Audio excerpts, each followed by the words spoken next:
Tem muito humorista que hoje acabou dedicando o seu tempo para falar de si e da própria família, né? Fala do tio, fala da avó, inclusive como uma forma de escapar das críticas e dos cancelamentos, né? Então fica falando, evita falar da esquerda, evita falar da direita, evita falar do político, evita falar disso, desse, daquele. Ah, mas tem de tudo. Eu acho que o comediante stand-up, ele não tem o direito de se ofender com nada. É a primeira coisa que tem que ser claro para quem quer ser comediante. Você não tem o direito de se ofender com nada que falar a seu respeito. E as primeiras piadas que um comediante stand-up tem que fazer no palco, se quiser ser um comediante, é a respeito de si próprio. Minhas primeiras piadas no stand-up era falando quem eu era, das coisas, meus defeitos, visivelmente, os que ninguém viam. Então, eu fui meu primeiro alvo nas piadas. Quem não faz isso, depois não dá nem para falar dos outros.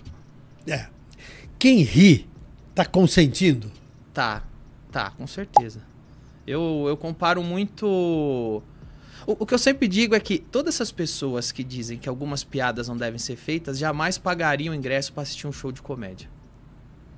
Porque quando você faz num show de comédia, a plateia toda tá rindo. A plateia toda sabe quem é o comediante, o tipo de coisa que ele fala e se diverte com isso.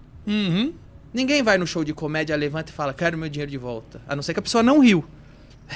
Se a pessoa foi no show e não riu... Aí ele vai falar assim, pô, isso aqui é 171, estelionato. Não me prestaram servir, exato. Mas se a plateia entrou no show e riu, ela não sabe... Essa piada, eu ri, mas não devia ser feita. Não, a plateia foi pra rir. Todo mundo tá entendendo o que tá acontecendo. Ninguém vai enganado pra um show de stand-up, pra um show de Mas geralmente é aquele cara que não vai no show, que pega uma piada solta na internet e fala, olha que absurdo que ele falou, acabem com ele. É a piada que não... É o cara que não paga, que não gosta de comédia. E ele não gosta, e ele tá querendo que isso acabe pra que quem gosta não tenha. É uma maneira bem censora e ditatorial de seguir. Eu queria lembrar contigo o que aconteceu no Oscar em 2022. O Chris Rock, que é um humorista, apresentador, fez uma piada, né? Que citava a mulher do ator Will Smith, né? A plateia riu e o Will Smith subiu lá e deu esta bofetada no Chris, né? Você vê, a plateia riu, ele não gostou. Mas... Tinha lá as razões dele, enfim, não vou discutir. Na cena ele ri? Ri. Ele ri, depois ele muda... Ele olha pra cara da mulher, você vê, pode ver, ele ri. E aí ele levanta. Eu acho que aqui tinha algumas coisas. O que dizem é que a mulher mandou ele lá e bater nele. É o que eu lembro. Bom, que eu li na época. Vamos lembrar que ela estava fazendo o tratamento contra o câncer, ela estava careca. Não, mas não era câncer, não era câncer, era alopecia, alguma coisa assim. Alopecia, que é uma doença que faz com que as pessoas percam o cabelo. Ela estava careca e o Chris fez uma brincadeira... Ela ser careca. Sobre isso. Aqui, eu acho que tem algumas coisas. Primeiro, eu acho que o Smith estava visivelmente alterado. A gente tem vídeo disso, tanto na hora quanto depois, no baile, ele estava meio xarope da cabeça. Ele riu. Se você pegar o vídeo, ele riu. E tem um histórico aqui, especificamente, eu não acho que ele levantou e deu um tapa só por causa da piada. Aqui eu acho que tem carregado de outras coisas. Tem um histórico que a relação da mulher dele com o Smith é uma coisa meio estranha. Não sei se você sabe. A mulher, dizem, se você lê, que a mulher dele exerce um papel muito estranho na vida do Will Smith, a ponto de um dia colocar o Will Smith ao vivo numa live do Facebook com ela, e ela revelou ao vivo, sem ninguém saber, nem o Smith, que ela tinha um caso, que o amante dela era o amigo do filho deles. Animado, hein? Então, assim, animado, hein? Nesse caso, a gente...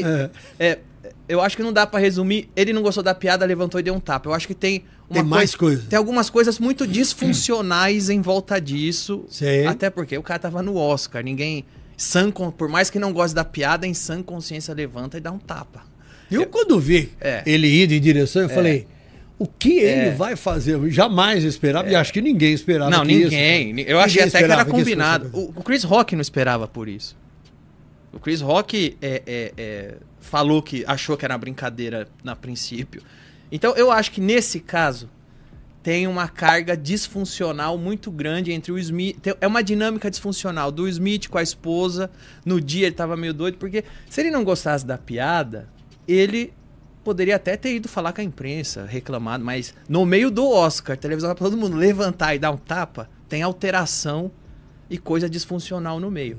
Mas eu acho que tem uma coisa interessante desse caso que vale a gente analisar. Quando o Will Smith deu tapa, aí tá uma diferença de mentalidade de duas culturas. Vamos falar do povão. Quando o Will Smith deu tapa no Chris Rock, eu acompanhei nas redes sociais e a classe artística e jornalística americana, acho que por causa que a primeira emenda é uma coisa tão sagrada para eles, que diz respeito à liberdade de expressão, que todo mundo lá ficou contra o Will Smith. Porque entende-se que falar, você pode falar o que você quiser. Você não pode agir como você quiser. Você pode abrir a boca e falar. Eu não posso encostar em você. Encostar em você é uma coisa. Falar é outra coisa.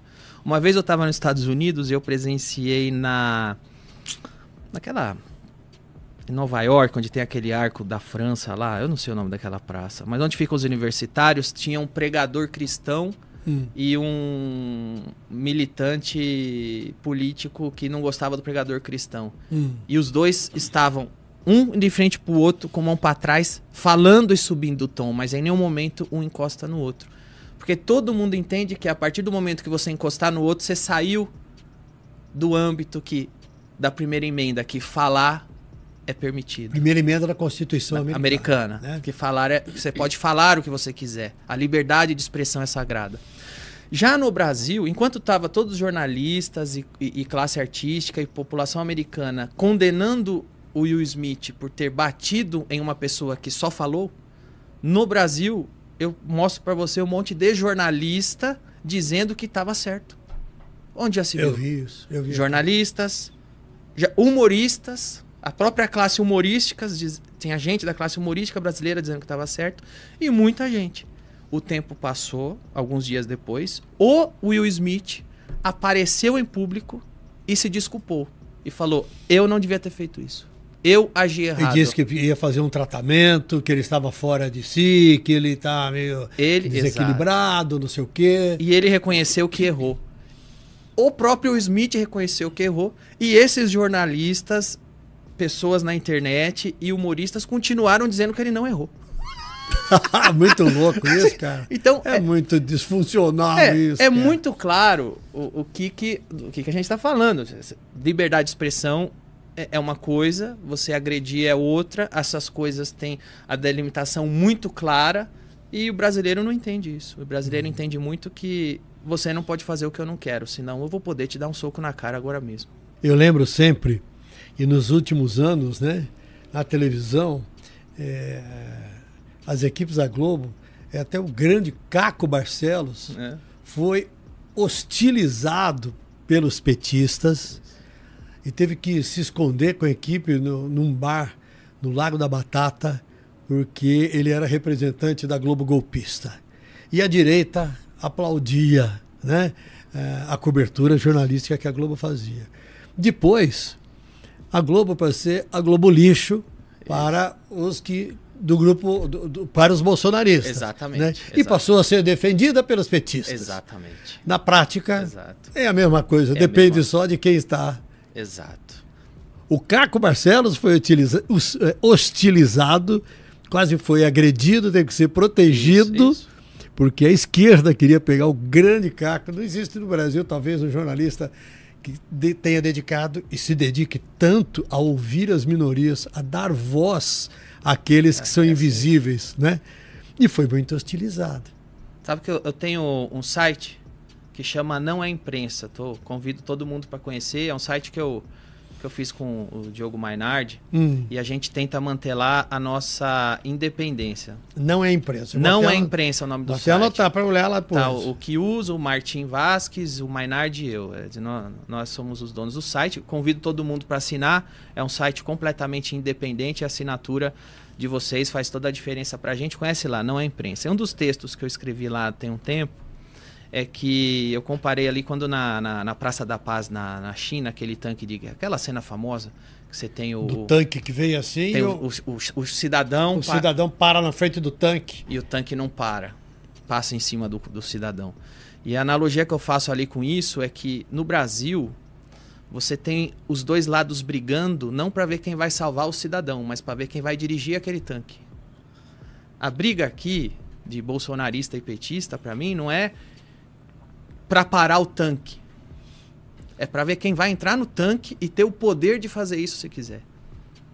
Então, esse é o grande problema. E eu acho também que um grande problema do povo brasileiro é que gosta de idolatrar político.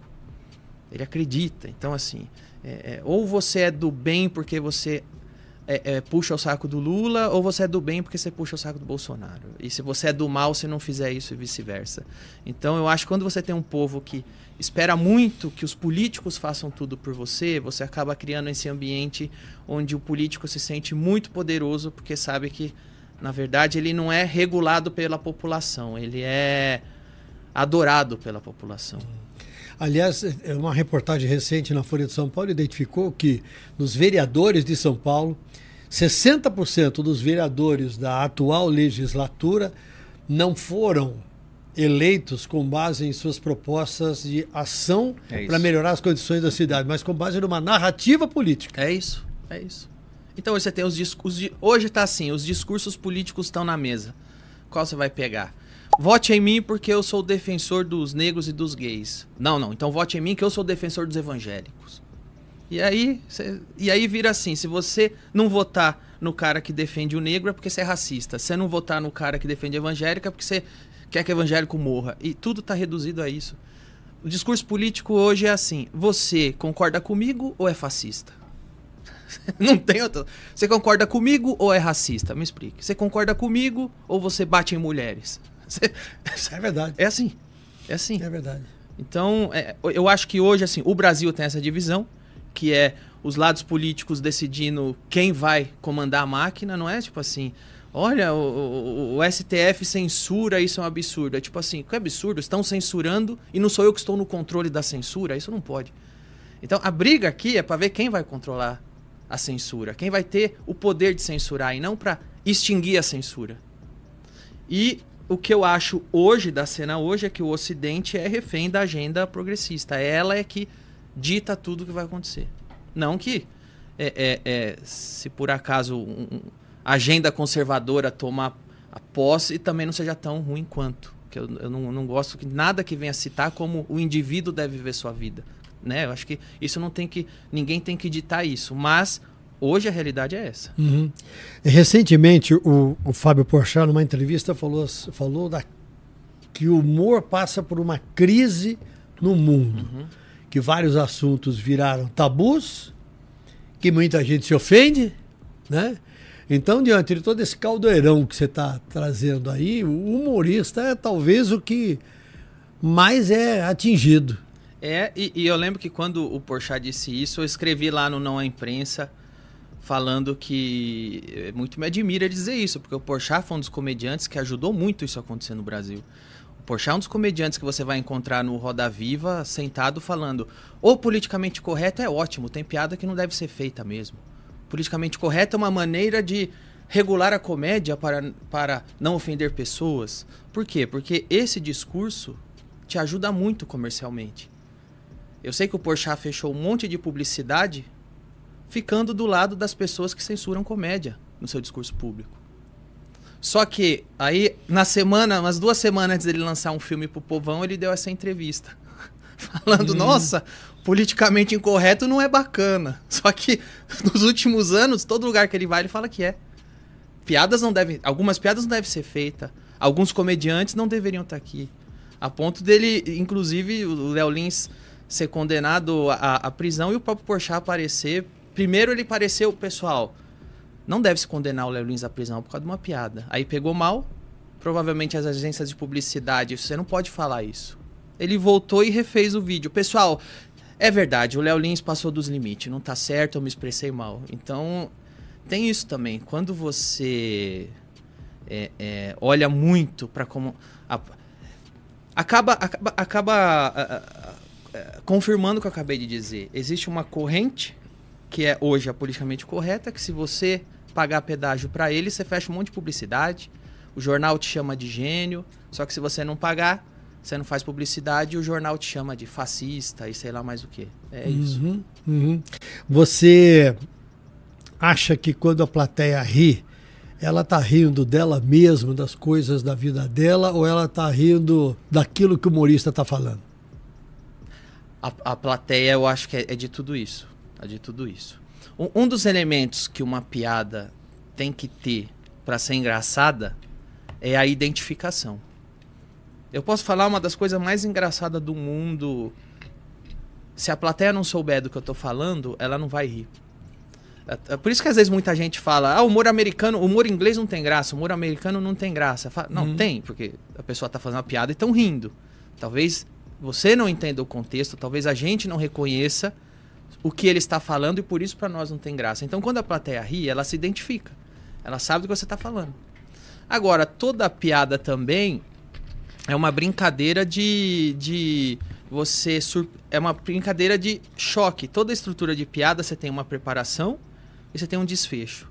Você conduz a plateia para um lugar, puxa o tapete dela, ela não esperava por isso, a surpresa faz ela rir, o choque faz ela rir. E sempre tem alguma relação de superioridade. Então, quando eu subo no palco e faço piada falando meus defeitos, a plateia ri porque se sente superior a mim. Quando eu subo no palco e falo do que eu penso a respeito de um político, a plateia ri porque é um escape, ela se sente superior ao político. Tem esse jogo. Valeu por assistir até o final. Se curtiu o conteúdo, deixa o like e se inscreve no canal para não perder os próximos vídeos.